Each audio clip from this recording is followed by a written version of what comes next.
त्याचा नक्की त्याच्याबद्दल काही बोलता येत नाही. म्हणजे संसारात मनुष्याने ज्याला ज्याला भाग्य म्हणलं त्याला त्याला भाग्य म्हणताच येत नाही. विठ्ठल विठ्ठल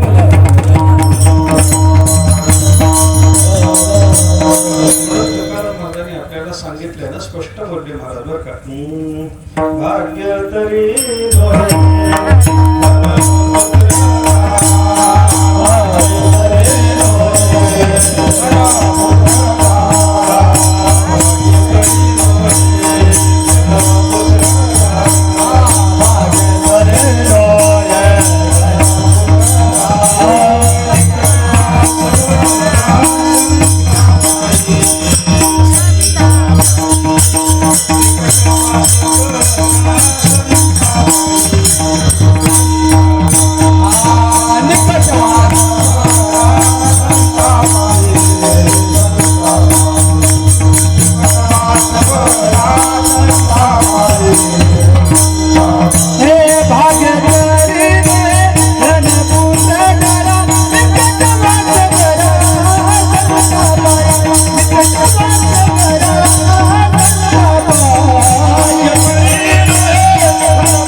याच्यामध्ये खरं भाग्य समजू नका. मग भाग्य कशात आहे?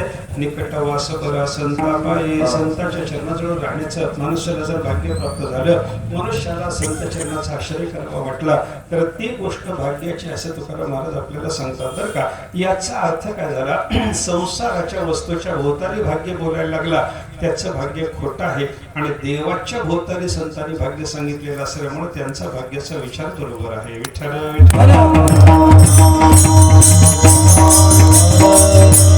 संत महात्म्याने देव भेटला त्याला भाग्य म्हणावं असं सांगितलं. आणि देव भेटणं हे जसं भाग्याचं तसं देवाच्या भेटीकरता उपयोगी पडणारी सगळी साधन सामग्री माणसाला मिळाली त्याच्यातही भाग्याचा विचार संतांनी सांगितला. म्हणून पहिला विचार संताचा ऐका, पहिलं भाग्य कोणतं?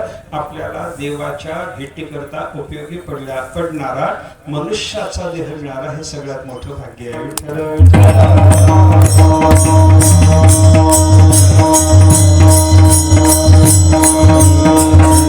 तुकाराम महाराजांचं स्पष्ट म्हणणं, मनुष्य देहाला भाग्य झालं म्हणे बरं का. भाग्य आले ते मनुष्य देहा तो हा